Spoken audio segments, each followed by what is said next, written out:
Should you consider mediation? 9 times out of 10, our answer to that question is going to be yes. And the reason for that is threefold.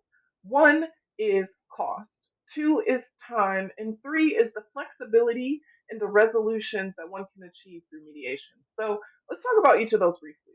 One is cost. If you compare the cost of going through the litigation process, which involves a number of motions, hearings on those motions, the discovery process, which is the exchange of information between the parties, and potentially a multi day trial, if you compare that process with hiring a third party mediator to come in and try to broker a dispute, the costs of mediation tend to be significantly less than the litigation process. Number two is time. Given the backlog of COVID and just the intricacies that go into how a case goes through a court docket, it can take several years for a case to reach a resolution in court.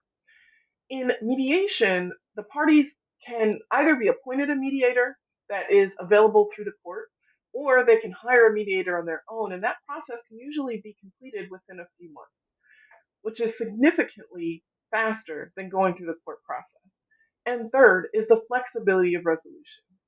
If a case goes to a judge or jury for a resolution in the court system, the resolution is usually monetary, meaning that one side is usually ordered to pay the other side some amount of money to resolve the dispute. However, there are a lot of situations where the resolution is multifaceted. It's more than just money. So, in some cases, in addition to money, people want what we call the ancillary issues.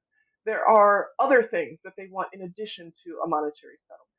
For example, in a lot of cases, the other side has given their side of the story and talked negatively about our client in the community or within their peers. And our client would like that to stop. So, in a settlement agreement that is reached through mediation, we can include what's called a non disparagement clause that would prohibit the other party from continuing down that road and stop them from making negative comments about our client. That's usually not something that's going to be ordered by the court if the case goes to a jury trial or if the judge decides the case on the bench. It will usually be a monetary settlement that won't involve that type of issue. Another thing that we see come up very frequently is confidentiality. The parties, for whatever reason, want whatever the monetary settlement is to be confidential.